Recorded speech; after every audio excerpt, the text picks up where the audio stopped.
Hi, இன்றைக்கி நம்ம சேனலில் சூப்பரான ஹெல்த்தியான ஒரு டின்னர் ரெசிபி தான் பார்க்க போகிறோம். இது 8 மாதத்து மேலே இருக்கிற குழந்தைங்களுக்கு நைட் டைமில் செஞ்சு கொடுக்கலாம். இது நிறைய ஃபைபர், அதாவது நார்ச்சத்து அதிகம் நிறைஞ்ச உணவு. அதனால் நைட்டில் ஈஸியாக டைஜஸ்ட் ஆகிடும், வயிறும் ஃபில்லிங்காக இருக்கும். குழந்தைங்க நைட் டைமில் நிம்மதியாக தூங்குவாங்க. வீடியோக்குள்ளே போகிறதுக்கு முன்னாடி என்னோடய சேனலில் ஃபஸ்ட் டைம் பார்க்குறீங்கன்னா ப்ளீஸ் சப்ஸ்கிரைப் பண்ணிக்கோங்க. அப்படியே பக்கத்தில் இருக்கிற பெல் ஐக்கானை கிளிக் பண்ணி வச்சுக்கோங்க. அப்போ தான் நான் போடுற வீடியோ உங்களுக்கு உடனே நோட்டிஃபிகேஷனாக வரும். இது பண்ணுறதுக்கு குக்கர் ஹீட் பண்ணி 1 டேபிள் ஸ்பூன் நெய் சேர்த்துக்கிறேன். நெய் சூடானதுமே தாளிக்கிறதுக்காக 1/4 டேபிள் ஸ்பூன் சீரகம் சேர்த்துக்கிறேன். சீரகம் நல்லா பொரிஞ்சு வந்ததும் 2 டேபிள் ஸ்பூன் ஓட்ஸ், நான் இன்ஸ்டன்ட் ஓட்ஸ் தான் எடுத்திருக்கேன், ஓட்ஸ் எடுத்துக்கிறேன். ஓட்ஸ் நல்லா நெய்யிலேயே ஒரு 2 நிமிஷம் நம்ம வறுத்து எடுத்துப்போம். ஏன்னா ஒரு சில குழந்தைங்களுக்கு ஓட்ஸோட பச்சை வாசனை பிடிக்காது. அதனால் ஒரு 2 நிமிஷம் நம்ம நெய்யிலேயே வறுத்து எடுத்துக்கலாம்.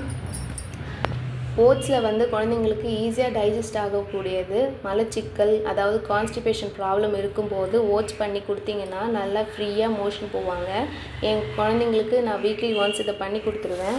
இது கூட 1 டேபிள் ஸ்பூன் பாசிப்பருப்பு 20 நிமிஷத்துக்கு முன்னாடி நான் ஊற வச்சு எடுத்திருக்கேன். கண்டிப்பாக பாசிப்பருப்பு நம்ம ஊற வச்சு தான் சேர்த்துக்கணும். ஏன்னா இது நம்ம அதிக விசில் வைக்க போகிறது கிடையாது. ஒரு 20 நிமிஷத்துக்கு முன்னாடி நம்ம ஊற வச்சு சேர்த்துக்கலாம்.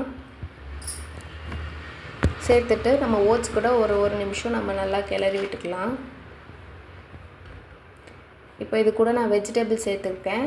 கொஞ்சமாக தக்காளி, வெங்காயம், 2 பல் பூண்டு. நான் இன்றைக்கி கேரட், பீன்ஸ், பொட்டேட்டோ எடுத்திருக்கேன். நீங்கள் பீன்ஸுக்கு பதிலாக பட்டாணியும் சேர்த்துக்கலாம். என்கிட்ட பட்டாணி இல்லாததுனால நான் பீன்ஸ் எடுத்துக்கிறேன். நைட் டைமுங்கிறதுனால கேரட் அதிகமாக சேர்த்துக்கிட்டு பீன்ஸையும் உருளைக்கிழங்கையும் நம்ம கம்மியாக சேர்த்துக்கலாம்.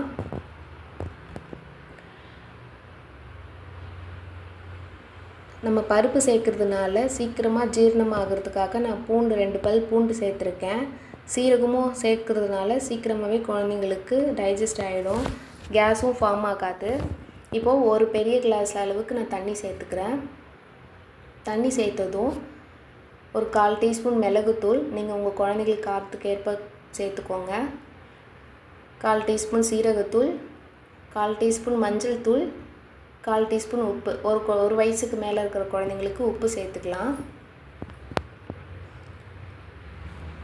இப்போ நல்லா கிளறி விட்டு குக்கர் மூடி ஒரு 3 விசில் வச்சு எடுத்துக்கலாம்.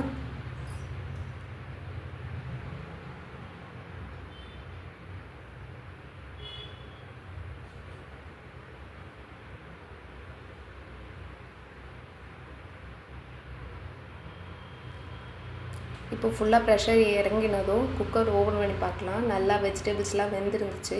இப்போ ஒரு மேஷர் வச்சு நல்லா